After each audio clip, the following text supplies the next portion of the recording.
Have you ever wondered what it takes to get the attention of the A&R community?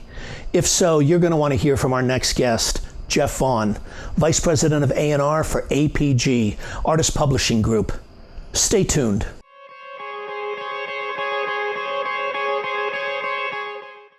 Hey, it's Ritch Esra from MUBUTV. We're coming to you live from Muse Expo here in Hollywood. This channel is dedicated to artists, songwriters, managers, and producers, and music industry professionals of today and tomorrow. We managed to catch up with Jeff Vaughn, Vice President of A&R at APG. Jeff, thank you so much for joining us. I really appreciate it. Thank you for having me. You know, we were talking about A&R, and it's an element that has so much sort of being written about it and talked about today. And I'm curious, from your point of view as a Vice President of A&R, what are the big changes you've seen since you've gotten into it? How was it, and how has it changed in terms of the marketplace today? I think the most noticeable difference that I've experienced since I started has been the shift in focus from record making to sort of overseeing many different aspects of the artist's career and complementing what the manager is doing on a day-to-day basis, and by using your skill sets and your relationship with the artist and your understanding of the marketplace to help guide their careers.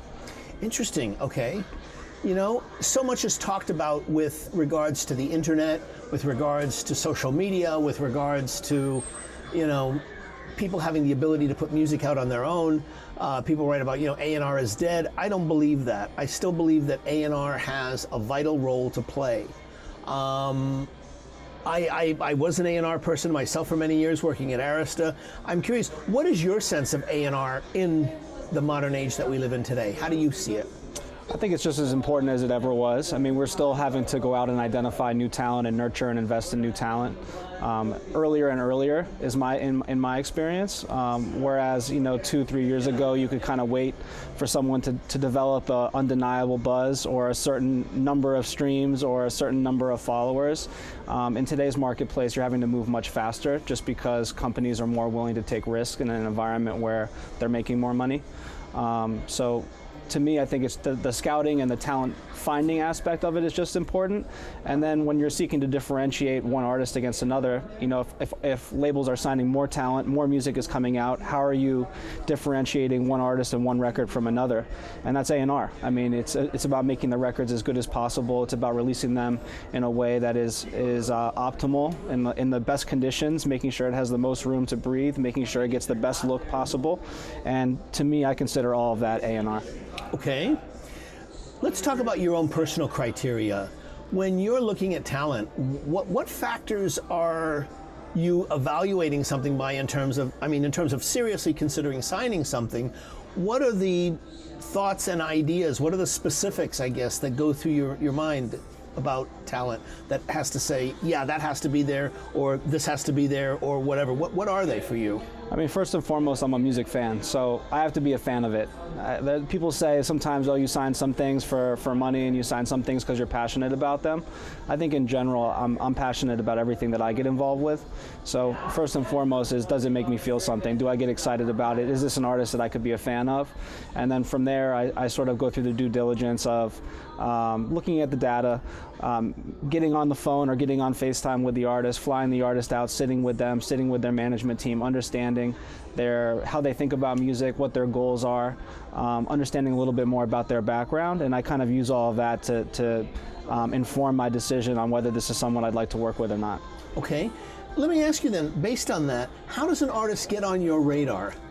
How does an artist bring themselves to your attention in the world of today? There's really no one way. I think that the best way for an artist to get my attention is to go about the business of being an artist. And so that means putting out music, putting out videos, touring, connecting and collaborating with other writers, producers, and other artists. And through that process, you'll definitely get on my radar, either via one of my scouts, one of my team members, or to me directly. Okay.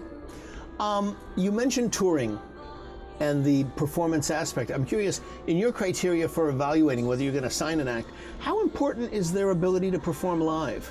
It's a bonus. It's a bonus. I think it's a bonus. I mean, obviously, if they're a vocalist, an R&B or a pop singer, then the vocal piece is really important because you have to be able to sing the records. And if you can't sing on stage, you probably won't be able to sing in the studio either. So there's an element of that. But most of the artists that I encounter, that I meet, are just starting their touring careers. So they're very inexperienced, and I always kind of take that into consideration when I'm thinking about them as a live act. So I do expect significant improvements and growth in their potential to play live over time as I work with them. Okay. So, you know, it's not a necessity, it's just a bonus. Okay. Let me ask you, in today's day and age, as a vice president of A&R, is there a certain level of artist development, shall we say, that needs to occur prior to a signing? It's a good question. I would say a lot of people will say that the labels don't develop talent anymore, but I think nowadays in this market, going back to what we spoke on earlier about the market conditions changing and artists being signed earlier and earlier into their development, I think it's more important than ever. And so from an A&R perspective, that development absolutely needs to take place, and in most cases hasn't taken place when people are getting signed at this stage. Interesting. Okay, so if it hasn't taken place, then I would take it that you as the A&R executive are aware that process, whether you sign them or not, does need to take place at some level. What do you do as an A&R executive to help facilitate that? It's a combination of encouragement and providing opportunities and resources to them. So I tend to ask them, what do you feel like you're missing?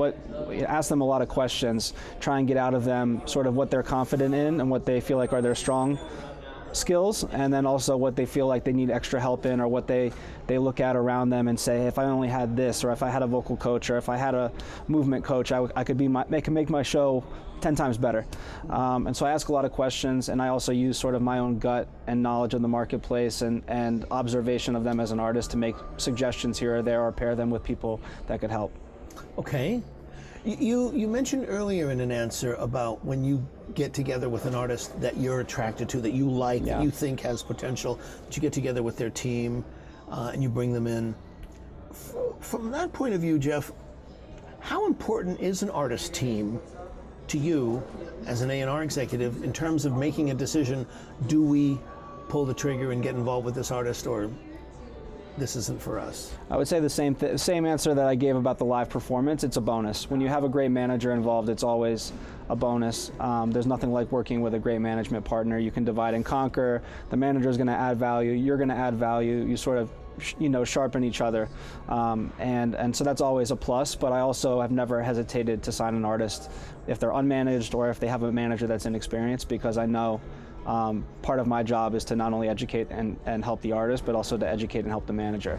So I use my experience and our collective experience as a label to, if the manager is on the younger side, to help develop them as well and make sure that they have the resources and the relationships to execute. Okay. You encounter hundreds of artists in your job. Every single month, thousands a year. Mm-hmm. You don't sign every single one. And I'm curious, can you talk about the non-musical, non-talent related qualities that a person or an artist needs to have in terms of perhaps getting signed that you look for that are distinct from music or from their talent? It's a good question. I mean, you said it yourself. There's thousands of artists out there, and all of them are talented in some way, shape, or form. Either they're great songwriters, great performers, a combination of both. But what separates them for me is always a few things. One is intelligence, and just the way that they think about music, the way they think about their career, the way they observe others, and the way that they sort of gather that input and then incorporate it into what they're doing. And the other is work ethic, because at the end of the day, I personally feel like being an artist or being a songwriter and producer is probably one of the hardest jobs in the world. You are busier than ever, you travel more than ever, long hours, doing the same thing, doing a lot of press. The music business is a business, and 80% of it is marketing and selling your art, and which a lot of people don't sort of understand at first. So having the work ethic and the ability ability to and the passion to go out and do that, while also keeping the creative plates in the air, whether it's videos or music, I think is really important. And a lot of the most successful artists, not just the artists that get signed, but the artists that get signed and have the most success, have like an internal drive of, I have to get something out, I have to get to the next thing, I have to do the next tour, what's going to take me to the next level. So I really look for that as someone that's as passionate about the business as me, as a marker of success. Yeah, it's important, I guess. I mean, we were talking to Pete Gambarg earlier, and he was saying that same thing, that he looks for somebody who's driven. He looks for somebody who has a very strong work ethic, because he says, if they don't have it, I certainly can't give it to them. I certainly can't make that happen. And as Andy Gould, the manager, once famously said, you can never want it more than they do. You can't. Well, yeah. And I think of my job in the best situations as more of an editor and an advisor than as someone that's trying to drive someone to do something. It's like, if I can just say, hey, you know, you did 10 songs and I really love these too, that's a much easier and a much healthier like mode of business in the music business than saying, can you please get in the studio? Can you please get in the studio? They have to be driven on their own, and I can just simply guide them and encourage them in the right directions. Exactly. Let me ask you, how much is your belief in an artist versus, in terms of signing, versus the story that they can possibly create for themselves, the social media, the other elements that they can bring to it? How important is that in terms of signing an act today? Your gut, I mean, can you actually get behind an artist that you just think is really talented but has no story, no social media, no presence, no nothing? It's a good question. It's a challenge. I mean, you definitely want to look to, going back to that data versus gut conversation, and this is where I wanted to bring it up. Yeah. I think that data really is just a reflection of other people's guts. You know, it's like people out there on Instagram or on YouTube or on Spotify are having a similar feeling or not to what you're feeling. And so I don't think it's either or. I think it's you're always using both. And so if I have a gut feeling, I look to see that gut feeling in other people. And if I can just find just a tiny bit of evidence that it's there, then I feel really good. Because at this point in my career, I'm pretty confident in my own gut. Like I've met enough artists, I've worked with enough artists, I talk to people all the time, I listen to everything, that when I feel something, I know someone else is. So it's important to have at least a little something just to show that there's a proof of concept there.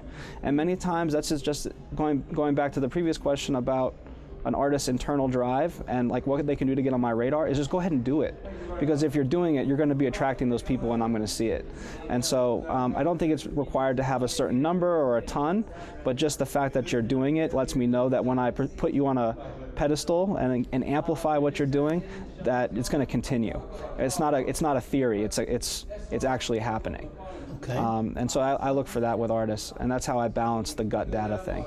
You're bringing up a good point, that it's about looking at those factors and letting, I mean, I love what you said about that the data out in the world becomes almost like a gut confirmation. It's confirming what other people, you know, what I'm feeling, and giving you that sense. It's confirming, yeah, it's a gut confirmation, or it's like maybe you're missing something.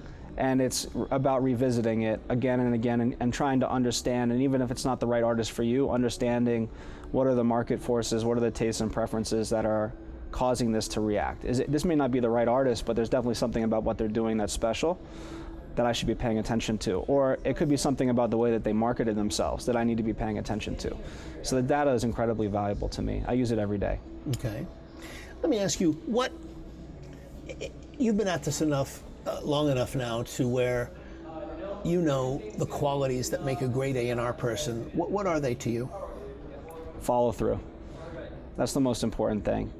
Being able to tell and show artists that you're gonna do exactly what you say and that you expect the same thing of them, I think is really important, and it's something that I look for in everybody that's on my team that I hire. I think that's number one, because there's a lot of people in the music business that can be a little flaky.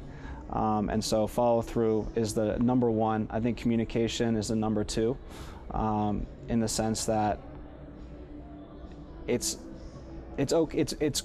great to have an opinion about music or to recognize something, but if you're not able to articulate what's special about something, or you're not able to properly present something, you're not going to have much success as an A&R person, because part of your job is to convince others that what you see is really there.